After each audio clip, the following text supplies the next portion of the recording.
Yemen Emergency Response, the 27th of November 2017, written by Hind Abbas. Yemen. It was summer and very hot in the small village of Moza'a on the coast of Makaah in Yemen.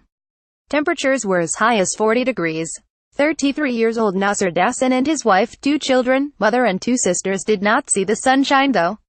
They were hiding in a small room underneath their basement. Aircrafts were hovering in the sky. Their house was shaking vigorously. Aircrafts and battleships were bombing their village and surroundings continuously, and everything seemed like it was crumbling around them. Nasser was terrified, but he knew he needed to be strong for his family. Nasser was walking across the room and his brain kept going round and round in circles, trying to find a way to flee the village. Too many ways, too many questions were running through his head. He asked himself, if we go east, is it safer, or maybe south is better? All of a sudden there was complete silence. The explosions and aircraft stopped. Nasser looked at his wife. "This is our only chance.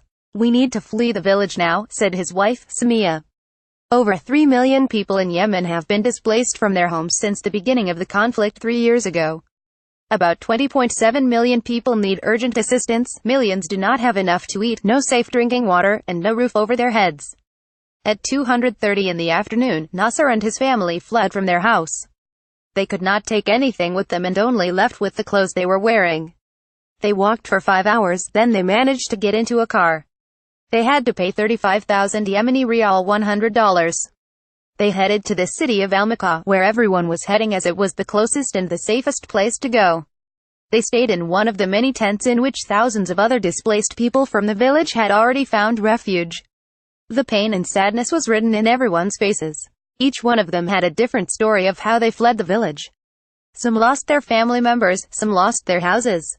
All of them were shocked at how quickly one moment could change their entire lives. Nasser's story is a common one for families who live in the city of Makaah in Yemen. When the war started, Moza'a moved to the front line for airstrikes and ground fighting.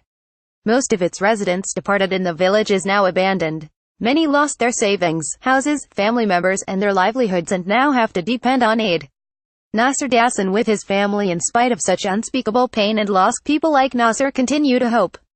"I hope to go back to our old lives, when everything was normal and of joy," says Nasser. He and other people from the village of Moza'a who are now displaced in Makaah city are getting help to be able to survive the most difficult time of their lives. The Times Appeal Project, which is implemented by Care International in Makaah, offers emergency cash assistance to families like Nasser so that they can buy food, rent rooms, and pay for urgently needed, often life-saving medicine. They also received hygiene kits and water filters, crucial in a country where more than 800,000 people are suspected to have cholera.